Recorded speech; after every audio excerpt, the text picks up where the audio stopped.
ออกงาน สบายดี เอาต่อวันนี้มาออกงาน ที่ไปใส่ไป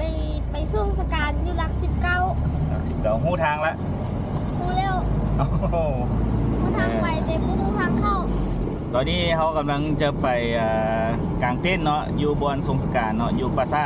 าทหลัก19ตอนนี้ก็กำลังเดินทางไปเมื่อนี้พอเท่าบ่ได้มานำเนาะบ่ให้ไปเนาะมา3 คนเนาะเนี่ยมีลุงอ่ะแล้วก็มื้อนี้มีแขกรับเชิญพิเศษมาอีกผู้นึงเนาะแม่นั่นเบียร์น้องเคนร้ายเนาะเอาแนะนำได้แม่เขาจังได๋ก็ข้าพเจ้าซื้อ ข้าพเจ้าซื้อเบียร์เจ็ดลาย มื้อนี้มาหยังมาช่วยหรือสิมาลิ้นซื่อ มาช่วย มาช่วยเนาะมาช่วยกลางเต็นท์โอเคเดี๋ยวเขาเดินทางไปกันเลยแต่ตอนนี้เขาก็ได้เริ่มเดินทางออกจากบ้านนาพร้าวโอ้นาพอกเป็นนาพร้าวนาพอกเนาะกำลังไปพอทางโค้งนาพอกกันตอนนี้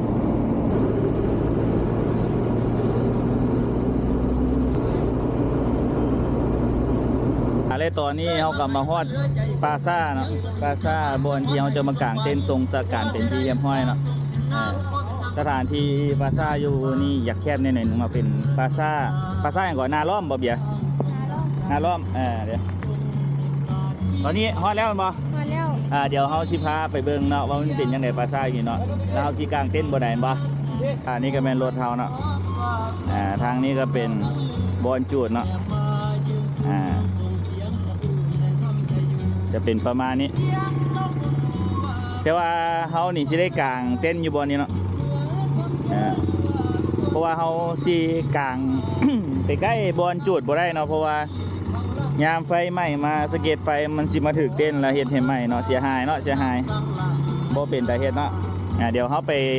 ถอยรถเข้ามากันก่อน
แต่ตอนนี้เขาก็ย้ายตั้งเป็นที่เรียบร้อยเนาะ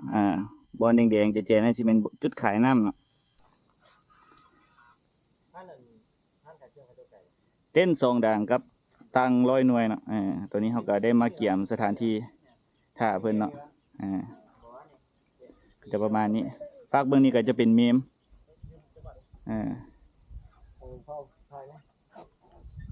ประมาณนี้แหละประมาณนี้ตอนนี้เขาก็รอท่าเนาะรอท่ามีมมาหิวข้าวเบื่อกินข้าวแล้วก็นั่งกินขนมหมดก่อนเนาะเบียร์น้องแคลายว่าหิวข้าวแห้งละเห็นไหมโอ้มีทีมงานเขาได้เบียร์น้องแคลายกับทีมงานมานั่งรีเกียร์ไปนะไล่ขาเขาว่าขนมท่าเนาะเสียยาน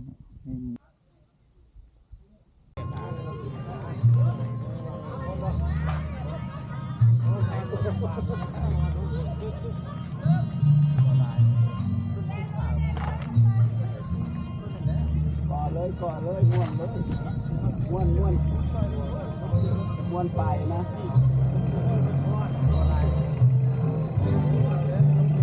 ม้วนนะ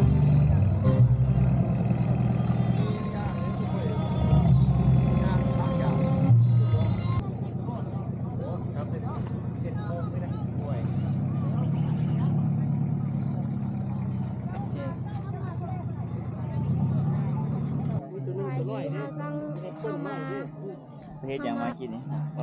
ไปหามต้นได้ปะฮะ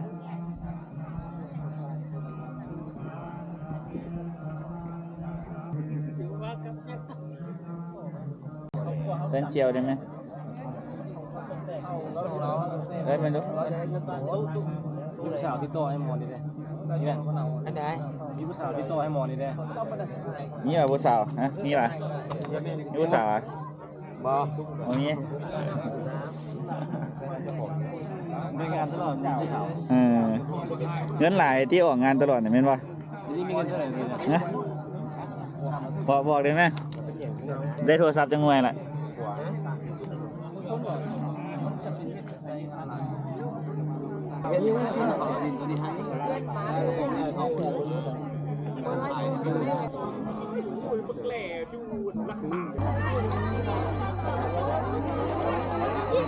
ไปไม่ข่าวแล้วไปไปกินซิกนะข่าวไว้ไปกินซิกไว้แล้วเรียบร้อย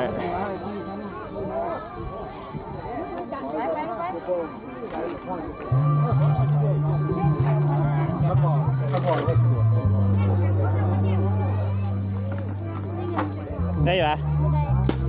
ฮะเอาตัวบ่ได้ใช่ไหมบ่ได้ซ้ำได้อย่างเนี้ยขนม2 ก้อนฮะได้ขนม2 ก้อน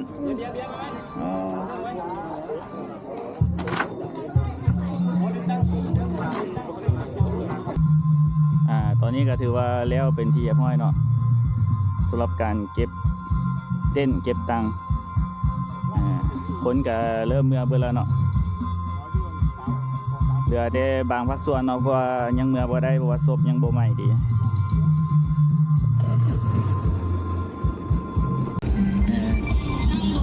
ตอนนี้ก็ถือว่าเขาได้เฮ็ดภารกิจเป็นที่สำเร็จเรียบร้อยเนาะในมื้อนี้เนาะกับ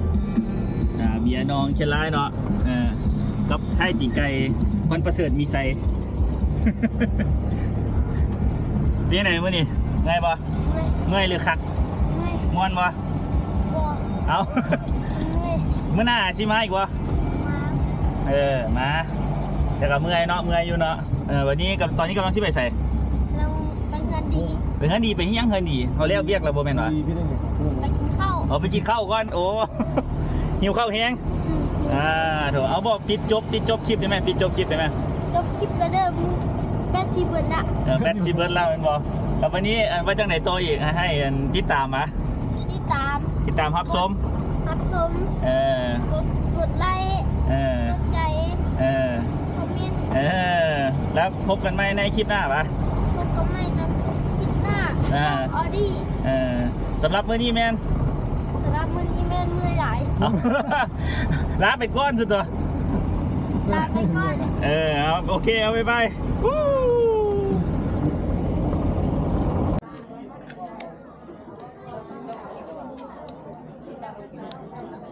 โถหมดแล้วอะ